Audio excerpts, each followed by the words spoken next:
大家好啊，歡迎嚟到希約吹水啊！我琴晚咧睇咗一套戲叫做米奇17》，咁咧我可以喺度講一講劇情啦同埋感想。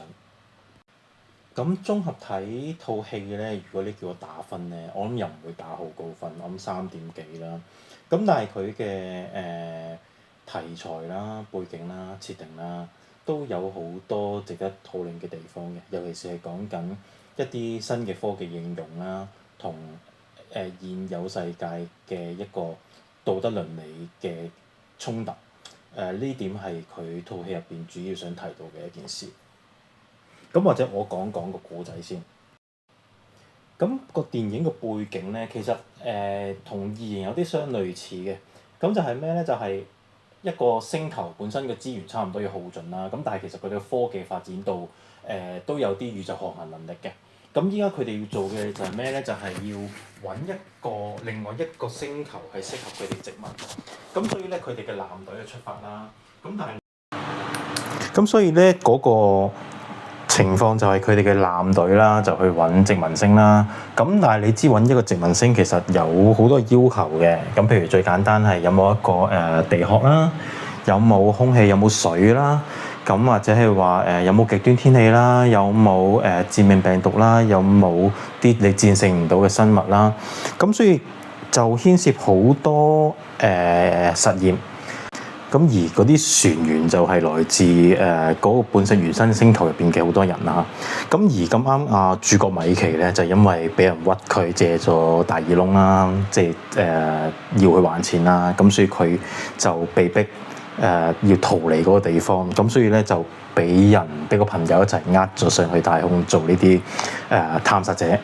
咁而咧佢咧因為冇乜技能，咁所以 suppose 咧佢應該係唔可以成為呢個探索者之一啦。咁但係咧佢個 friend 就咗佢一件事啦，就係叫佢簽咗一個成為消耗者嘅一份文件。咁嗰個消耗者係咩咧？就係話其實佢哋要好多實驗數據啦。咁而呢個消耗者係可以隨時抌佢去死，死完之後咁佢就可以用個艦隊就可以用個 printer 印翻佢成個身體。咁而佢嘅記憶咧就係用一個儀器啦，即係你類似 hard disk 咁樣啦。咁就將佢死之前嘅記憶 upload 完落上去，跟住咧就再攞翻嗰個 device 就擺翻落去佢個腦嗰度。咁所以其實點解叫米奇17號咧？其實咧就係由1號開始，2號、3號咁一路做實驗，一路死，一路做實驗，一路死。咁而當中咧佢有講到，譬如話有一個星球入邊有致命病毒啦，佢自己係因為研製個疫苗而死咗好多次嘅。咁本身呢套戲咧就唔係太特別。咁但係咧導演係邊個咧？導演就係寄生上流嗰位啦。咁所以其實都 expect 到會有啲即係諷刺議題啊咁樣嘅。咁而呢度有幾個諷刺位嘅。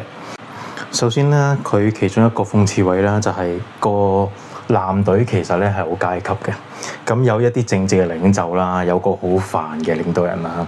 咁另外仲有一啲所謂上流嘅人啦。咁你睇到呢個就係啱啱米奇隻手米奇喺出邊做緊實驗啦。咁然後咧佢跌咗隻手喺外邊。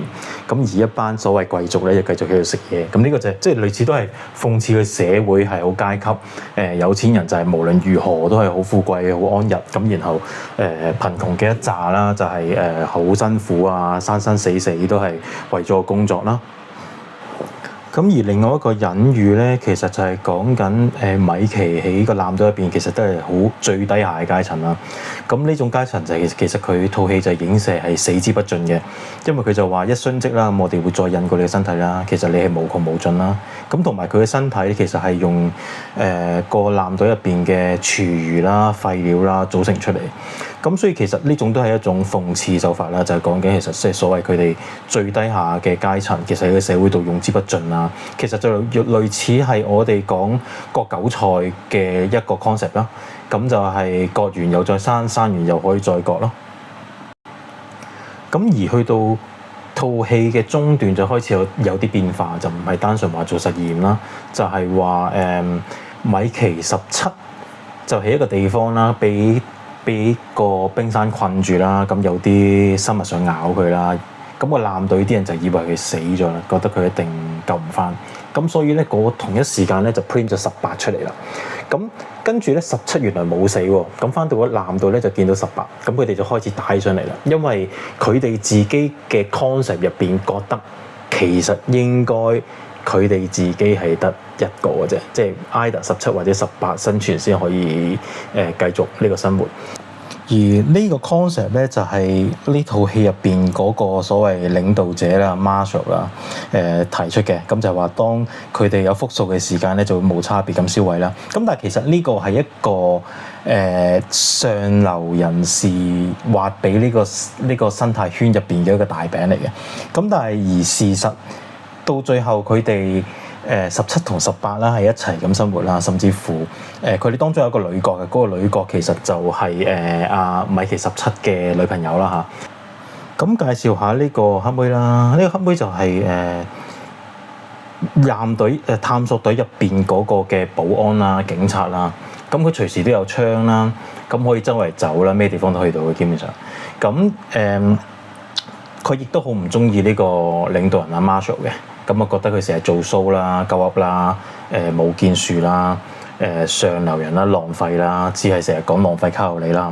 咁當佢發現到男朋友米奇17同埋18嘅時間咧，其實佢都提供咗一個生存方案俾佢哋嘅，因為佢原本17、18就即係自相殘殺，諗住對冧對方，咁成為嗰個艦隊入邊嘅唯一米奇啊嘛。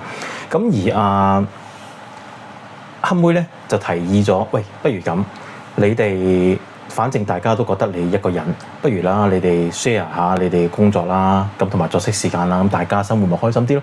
即係佢係提供咗一個共贏嘅一個 solution。咁跟住佢哋揾到嗰個所謂共生嘅共識之後咧，就推進到去到最後嗰個劇情啦。咁嗰段真係有啲戇鳩，佢都好悶。咁就係話因為你睇圖啦，其實佢有啲原居嘅生物嘅，佢哋叫做爬山虎咁樣啦。咁嗰種生物就好似會食人嘅，但係其實唔會嘅原來。咁就領導人就想毀滅晒呢紮嘅生物啦，咁啊拒絕同佢哋溝通。其實嗰紮生物都係有少少智慧嘅，係識講嘢嘅，咁只不過唔係講我哋講嘅語言啦。咁呢個又係即係另一種暗示，就係話非我族類啦。即係你講人話就係同你溝通到，咁唔講人話就覺得同佢溝通唔到。咁但係嗰紮科學家本身係做咗一個所謂翻譯器出嚟，咁但係阿 Marshall 就唔用，覺得其實佢哋低等動物嚟嘅，咁所以想毀滅佢哋。咁而即係呢個就係去到最後啦，咁就係話佢想親自落去放嗰個炸彈，想炸死佢哋咁樣啦。咁呢段就唔講啦，呢段其實真係好無謂嘅。咁最尾就係阿 Marshall 就被炸死咗啦，劇透 Marshall 就係被炸死咗啦。咁拘捕咗佢老婆啦，嗰個佢好煩嘅老婆，成套戲都吱喳喳嘅老婆，好煩。咁跟住咁所以就會再選個領導人出嚟。咁最後咧就係有個 committee，就係由阿黑妹 take a lead 咁樣去領導呢紮嘅艦隊揾到嗰個殖民星啦。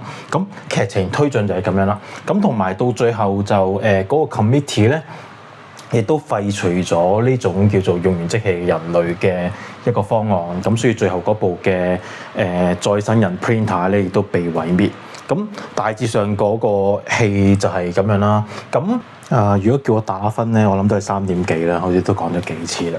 咁而重點就係佢套戲嘅 concept 啦，咁同埋頭半嘅一啲科幻設定啦。咁即係當中咧，當然有好多唔合理嘅，即係調翻轉咁講，你揾一個星球，你要揾適唔適宜居住，其實你邊使揾真人啊？其實你好多 parameter 你就咁度就知，揾唔揾到人居唔居住到，咁你自己揾到嘅度就知啦。有冇致命病毒？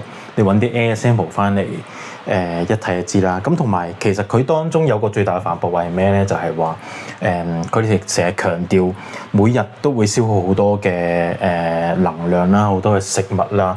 咁其實佢哋當初如果可以無限咁 print 呢個米奇嘅話，其實好簡單，你一次過 print 50個，一齊做晒嗰啲實驗，咁你就唔使成班人喺度一路喺度等佢米奇16、17、18咁樣做出嚟啦。其實佢一次過做一紮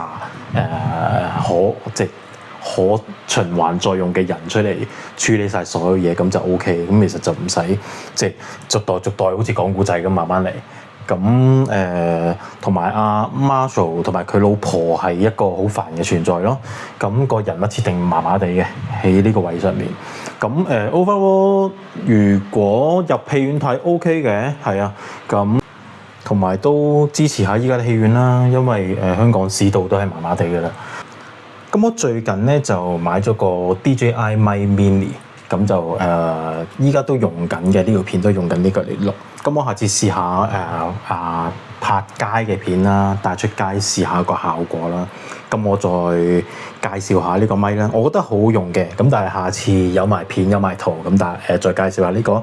多謝收聽希陽今日講呢套米奇17，多謝晒。